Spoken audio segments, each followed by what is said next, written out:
అన్నయ్యడండి? ఊరంతా వెతికాను, ఎక్కడ కనిపించలేదు. కనిపించలేదా? అసలు జైలు నుంచి విడుదలయ్యాడా? అయ్యాను.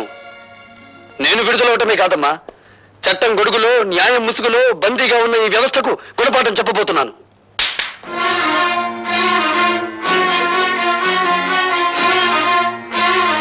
ఈ వస్తువుల్ని లంచంగా తీసుకున్నానని ఒక రోజున ఈ ఇంట్లోనే ఈ చేతులకే సంఖ్యలు వేశారమ్మా. అవే వస్తువులు ఇప్పుడు దౌర్జన్యంగా తెచ్చాను. అడిగే దమ్మున్నవాడు లేడు, ఎక్కడ పని ప్రశ్నించే హక్కున్నవాడు లేడు. హక్కున్న వాళ్ళ మేమున్నాను రా. నువ్వు చెడిపోయి తీసుకొచ్చిన ఈ వస్తువులన్నీ స్వీకరించడానికి మేము సిద్ధంగా లేవు. నువ్వు వట్టి బోడా శంకరుడివిరా. ఇన్నేళ్ల నుంచి ఆటో నడుపుతున్నా నువ్వు నీ భార్య మెడలో చిన్న బంగారు గొలుసైనా చేయించగలిగావా? నేను చూడు, జైలు నుంచి బయటపడ్డ కొన్ని గంటలు తిరగకుండా నా చెల్లెలికి కొన్ని వేలు విలువ చేసే బంగారపు నెక్లెస్ తీసుకొచ్చాను, ఈ ఖరీదైన సామాన్లు తెచ్చాను. ఇంకా అన్నయ్య, ఇవన్నీ ఎక్కడివి? నిజం చెప్పాలంటే దోపిడి, అబద్ధం చెప్పాలంటే ఆగిపోయారే? చెప్పండి. అబద్ధాలు చెప్పడంలో మీరు ఆడితేరిపోయారు కదా. ఒకసారి జైలుకి వెళ్ళి వచ్చిన వాడిని కదా, అనుభవం పెరిగింది. ఇంకా మీ బుద్ధి పెడత్రోవలు పట్టకముందే దాన్ని సక్రమ మార్గంలో పెట్టాలి. పదండి. లత, ఏమిటిది? మీరు రాకపోతే నా మీద ఒట్టే. పదండి. హలో రాభాగవా, కూర్చో. సిడాం. ఎందుకో రమ్మన్నారట? ఉద్యోగం కోసం నిన్న ఒకసారి ఇంటర్వ్యూ చేశాను, మరొకసారి ఇంటర్వ్యూ చేయాలని రమ్మన్నాను. నేను ఇంటర్వ్యూలకు వెళ్ళకూడదని నిర్ణయించుకున్నాను. ఈ ఇంటర్వ్యూ ఉద్యోగం కోసం కాదు భార్గవ, నీ జీవిత భాగస్వామిని ఎంచుకోవడం కోసం. అంటే మా అన్నయ్య కూతురు లతను నీకిచ్చి వివాహం చేయాలని పెద్దలు నిర్ణయించారు. ఈ పెళ్లికి భార్గవ ఇష్టపడటం లేదు. భార్గవ, నీ సమాధానం అనాలోచితంగానో ఆవేశంగానో చెప్పింది కాదు. సునీతపు త్రాసులో బంగారం తూచినట్టు తూచి నిర్ణయించుకున్నది. భార్గవ, నువ్వు తీసుకున్న నిర్ణయానికి నీ బంగారు భవిష్యత్తు ఏమవుతుందో ఆలోచించావా? బాగుపడుతుంది. భార్గవ, అవును సార్, లత తండ్రి దగ్గర ఉద్యోగిగా పనిచేస్తూ నేను లంచగొండిగా అరెస్ట్ అయ్యాను. లత పిన్న తండ్రి నన్ను కోర్టు నుంచి జైలుకి తీసుకెళ్లాడు. సంఖ్యలు వేసిన ఆ చేతులు ఈ కాళ్ళు కడిగి కన్యాదానం చేయించగలవా? అంటే మేము నిన్ను కాపాడలేకపోయినందుకు దాని జీవితాన్ని నాశనం చేస్తావా? లేదు, నా జీవితాన్ని నాశనం చేసుకోవడానికి సిద్ధపడ్డాను. నేను ఎక్కి వెళ్లాలనుకున్నది పూలరథమైతే లతను నిస్సందేహంగా నాతో తీసుకెళ్లేవాడిని. కానీ నేను నడవబోయేది ముళ్ళకంచం మీద. లతను అందుకే నాతో తీసుకెళ్లలేకపోతున్నాను. నీ నిర్ణయం నువ్వు తీసుకుంటే నేనేం కావాలి? మరో మనిషిని పెళ్లి చేసుకో. మరో మనిషిని పెళ్లి చేసుకోవాలా? ఎంత తేలిక అన్నావు భార్గవ. నువ్వు నా శ్రేయస్ కోరే చెప్తున్నావా? నీ శ్రేయస్సు కోరుకోకపోతే వెంటనే నేను పెళ్లి చేసుకునేవాడిని.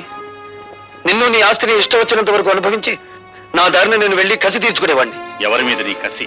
సమాజం అంటూ ఉంటే నేను అందులో భాగస్తుణ్ణి, సంఘం అంటూ ఉంటే నేను అందులో ఒకణ్ణి. అందుకే వ్యక్తిగతమైన కక్ష పెంచుకున్నాను. నా భవిష్యత్తుని, నా తండ్రి ప్రగతిని నాశనం చేసిన ఆ రాజశేఖరం మీద పగ తీర్చుకుంటాను. పగ తీర్చుకుంటే ఏమొస్తుంది? పెళ్లి చేసుకుంటే ఏమొస్తుంది? భార్య, కాపురం, బిడ్డలు, జీవితం, సుఖ సంతోషాలు. ఇవన్నీ నిజమైతే మీరెందుకు పెళ్లి చేసుకోలేదు? తడుముకోవద్దు. తడుముకున్నా మీకు సమాధానం దొరకదు మిస్టర్ ప్రతాపరావు. పెళ్లి చేసుకుంటే మనిషికి శారీరక విశ్రాంతి లభిస్తుంది, పగ తీర్చుకుంటే మానసిక విశ్రాంతి లభిస్తుంది. మిస్టర్ భార్గవ, రాజశేఖరం చనిపోతే అతని కుటుంబమే నష్టపోతుంది. కానీ నీలాంటి అభ్యుదయవాది చెడిపోతే సమాజం నష్టపోతుంది. సమాజానికి అవసరమయ్యే నీలాంటి వ్యక్తులు దేశ ప్రగతికి అడ్డుపడకూడదు. ఇప్పుడు నాకు దేశం కంటే ముందు తండ్రి ఆత్మశాంతి ముఖ్యం. దానికోసం ఏదైనా చేస్తాను. అదే ఆఖరి మాట. కొత్త జీవితానికి మొదటి మాట.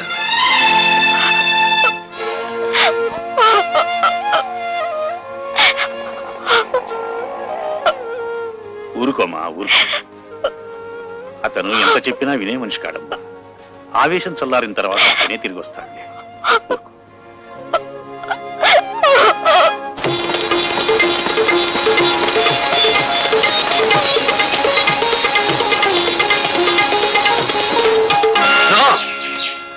ఆనందానికి ఆనకట్ట వేయకు, సంగీతానికి సంకెళ్ళు వేయకు, పల్లవి రాకముందే పాటను మింగేయకు. నా కోసం మళ్ళీ వచ్చారా? నన్ను రప్పించిన నీ అందానికి నా జోహార్లు.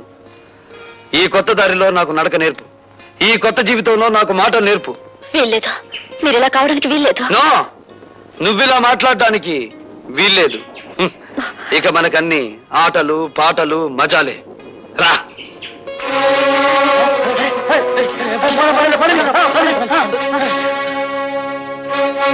కమాన్ డాన్స్ చేసే.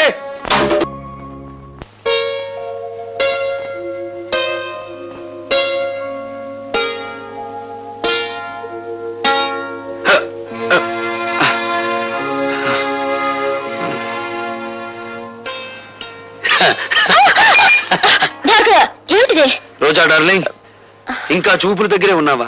చా చా చా చా చా చా. ఏమీ బాగోలేదు. కమాన్. వదలండి భార్గవ, ఇదే పని నేను చేశానని కోపంతో నా చెంప పగలగొట్టారా? నేనలా మీ మీద చేయి చేసుకోలేను. అందుకే నేను మీకు నమస్కారం చేస్తున్నాను. మీరు వెళ్ళిపోండి. రాజశేఖర్ మీద కక్ష సాధించాలనుకుంటే ఇలా కాదా? ఆ పని మీరు చేస్తానంటే నేను సాయపడతాను. రాజశేఖర్ మీద నీకెందుకు పద? ఆ పరమ నీచుడే మా నాన్నగారు చనిపోవడానికి బాధ్యుడు. నీ తండ్రి పేరు? జనార్దన్ రావు. రోజా, మీ నాన్నను అడ్డం పెట్టుకుని ఏ వ్యక్తిని రాజశేఖరం హంతకుని చేశాడో ఆ ఠాగూర్ నా కన్న తండ్రి.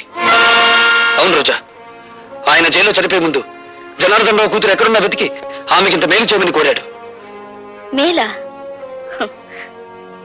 ఆ పని నువ్వు చేయలేవు. అది అనుకున్నంత సులభము కాదా? నా జీవితం నాశనమైంది. నా మేలు కోరితే రాజశేఖర్ మీద పగ సాధించా. ఈ అభాగ్యరాలు నీకు రుణపడి ఉంటుంది. వాడు ఎంత చూసి నీ తండ్రి ఆత్మకు శాంతి కలిగిస్తాను.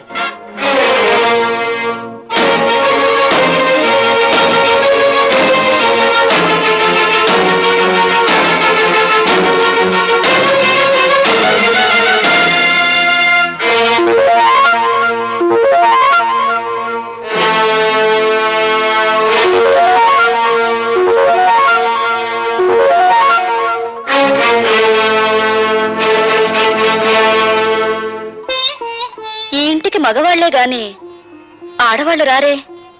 ఇంతకీ ఎవరు మీరు? నీలా తీగిన గాలిపటాన్ని కాదు, నీలా ఇంగిలి విస్తరాకుని కాదు. ఉపమానాలు విసురుతున్నారు. మీరు రచయిత్రా? నేనెవరైతే నేనులే. నువ్వేం చేయకూడదో చెప్పిపోవడానికి వచ్చాను.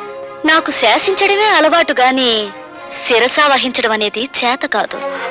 ఆ పొగరే నీ కళ్ళు నీ నెత్తి మీదకి వచ్చేలా చేసింది.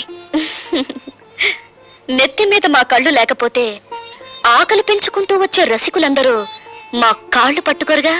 నువ్వు ఆడదానివా, ఆడించేదానివా? ఆటలు ఆడిస్తాను, రాగాలు తీయిస్తాను, నవ్వులు నవ్విస్తాను. ఏడవకుండా ఇతరుల్ని ఏడిపించగలవు కూడా. అవునా? నువ్వు ఒట్టి రచయిత్రవే అనుకున్నాను. శూర్పణఖలా ఉన్నావే.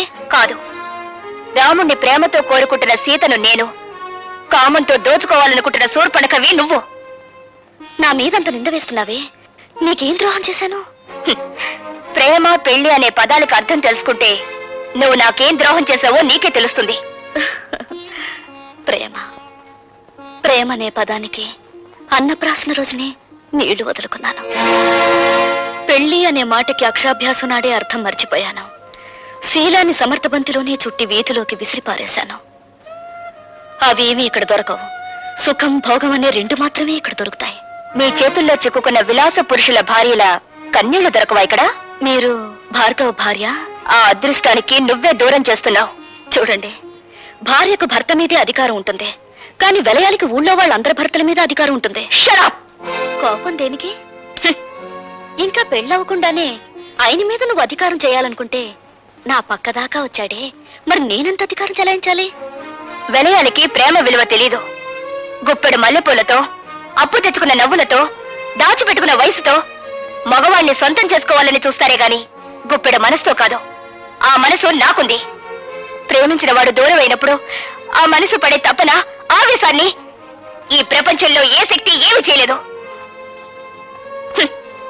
నువ్వెంత అమ్ముడు పోయే ఆడదానివి.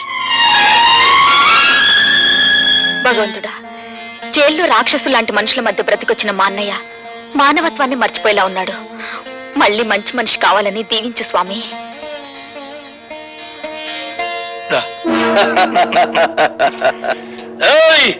భార్గవ్ గారు బాగుపడాలని కోరుకుంటున్నారా? ఆయన మేం బాగు చేస్తాం. ఏడున్నాడో కొంచెం వివరంగా చెప్పండి. ఎవరు మీరు?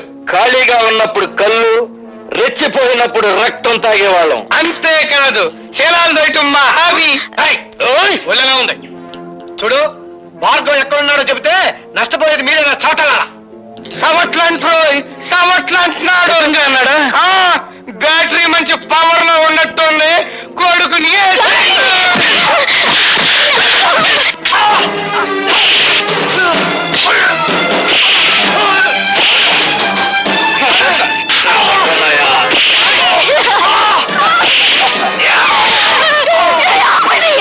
అయ్యో భగవంతుడా. భార్గవ్ గారికి చెప్పండి, మంత్రి గారు జోలికొస్తే కంత్రి పనులు చెప్తామని. మరేం పర్వాలేదమ్మా, ఇదేం ప్రమాదకరమైన గాయం కాదు. ఏం జరిగిందమ్మా? ఆ దాసుగారు మనుషులు వచ్చి. వద్దు పద్మ, జరిగిందేమిటో తెలిస్తే వాడు ప్రాణాల మీద తెచ్చుకుంటాడు. జరిగిందేమిటో నాకు తెలిసిపోయిందిరా. ఇక జరగాల్సింది రాజశేఖరానికి తెలియజేస్తాను. ఇంకెందుగా ఏడుస్తా? తమ్ముడు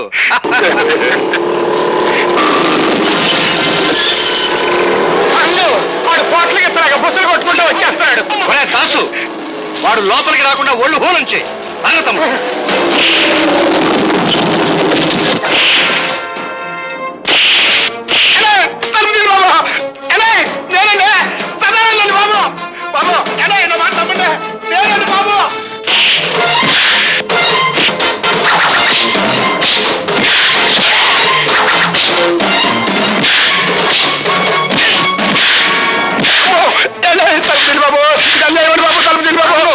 ఆడి బ్యాటరీ ఈక్ అవుతున్నట్టుంది. తలుపు తీద్దామా? తలుపు తీస్తే అనవసరంగా భార్గవ్ గారిని మనం చంపాల్సి వస్తుంది. శవ రాజకీయమా?